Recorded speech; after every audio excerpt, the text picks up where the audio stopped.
Poor Mandy. Despite her behavior, I did feel for her. I couldn't imagine dying like that.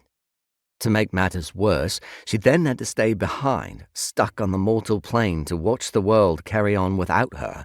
No chance of moving on. No death to take her into the next life. He'd walked off the job. Death. The mysterious immortal who'd changed the rules 20 years ago. I kept my magic on a gentle simmer, waiting to react to the situation.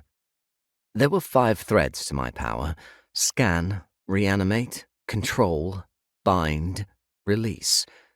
I pushed bind to the front. "Mandy," I called, my voice soft. She continued to sob, giving no indication she'd heard me. "We're here to help you," I added. Gently does it, never anger a spirit.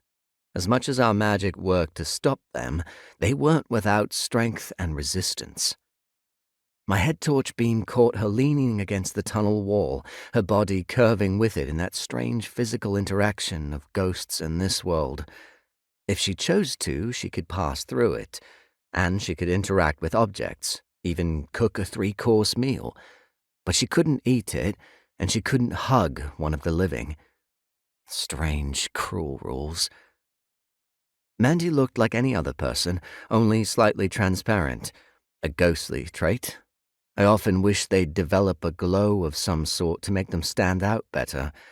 A ghost couldn't disguise itself, but it could certainly play a game of hide-and-seek with you. I didn't fancy the idea of a tunnel chase. Not tonight. Not any night. I took a few steps forward, boots crunching on the broken glass of a ruined light formerly in the tunnel wall. This damage was expensive. "Can we talk?" I asked her. She looked at me, her eyes unaffected by the light. Tears ran down her pale cheeks, not really there, and her bottom lip trembled like a leaf in the wind. She wiped at her tears with the sleeve of a yellow jumper. "I can't stand it." "Talk to us," I said. Jen came to stand by my side. "We're really good listeners." "You're necromancers. You're here to shut me up." Well, she wasn't wrong. "We want to help. We can help." Her sneer darkened her hazel eyes. "You can bring me back to life. Great. I'm ready." The last part came out as a high-pitched screech, assaulting my eardrums again.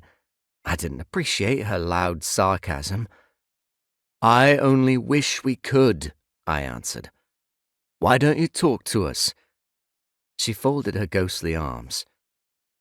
"About what?" "Whatever you want to talk about." Mandy shook her head. Her sobbing kicked off again.